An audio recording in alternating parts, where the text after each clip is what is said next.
আজকে চলে এসেছি আবার নতুন একটা কাজ নিয়ে। আমার ক্লায়েন্টের হেয়ারটা দেখো, ও লাস্ট ইয়ার স্মুথনিং করেছিল, তো হেয়ারটা নিচের দিকে একদম ঠিকঠাক আছে, বাট ওর উপরের হেয়ারটা একদম কার্লি আর ড্যামেজ, ভীষণ ড্রাই আর ড্যামেজ ছিল। মৌমিতার হেয়ারটা কিন্তু ভীষণ ড্রাই অ্যান্ড ড্যামেজ হয়ে আছে, ভীষণ পরিমাণে একদম ড্যামেজ হয়ে আছে, আর সেরকম হেয়ারটা পুরো ড্রাই।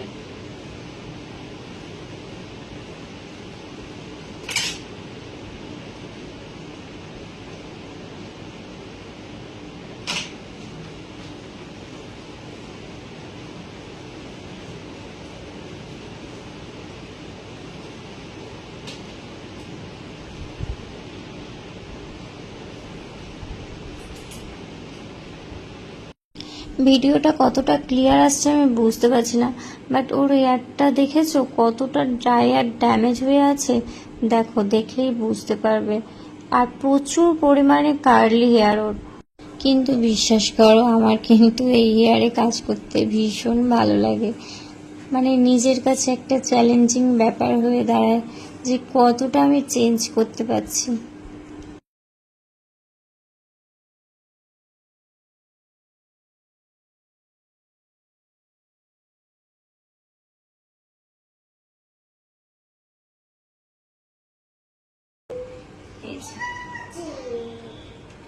এই হচ্ছে মৌমিতার হেয়ার, এইখান থেকে এই এতটুকু আনতে পেরেছি, এই অবস্থায় ছিল, এই অবস্থায় প্রোটিন ট্রিটমেন্টটা করে এই অবস্থায় এসেছে, ঠিক আছে? এই অবস্থায় হেয়ারটা ছিল।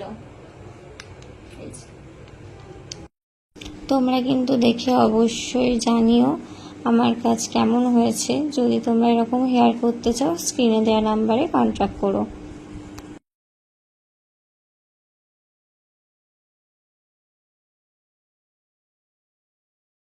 মৌমিতা, তোমার হেয়ারটা পুরো ড্রাই আর ড্যামেজ ছিল, কতটা কি রিপেয়ার হয়েছে? আগের থেকে অনেকটাই বেশি ভালো লাগছে চুলটা।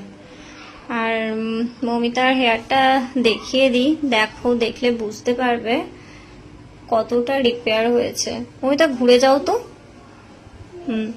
মৌমিতার আগের হেয়ারটা তো তোমরা দেখেছো, এই দেখো, এই হচ্ছে মৌমিতার ফাইনাল রেজাল্ট। প্রোটিন ট্রিটমেন্ট করার পর ওর হেয়ারে এই হচ্ছে ফাইনাল রেজাল্ট। ওর হেয়ারে কিন্তু স্ট্রেটনিং স্মুথনিং করা কোনোভাবেই গেল না, কারণ ওর হেয়ারটা যেরকম ভাবে ড্রাই হয়ে গিয়েছিল, ওর পুরো ড্যামেজও হয়ে গিয়েছিল।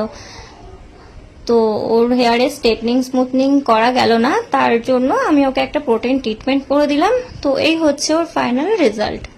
তোমরা দেখে জানিও কতটা কি রিপেয়ার হয়েছে। আর তোমরা যারা চাইছো মৌমিতার মতো হেয়ার করবে, তো আমার সাথে স্ক্রিনে দেওয়া নাম্বারে কন্ট্যাক্ট করে নাও।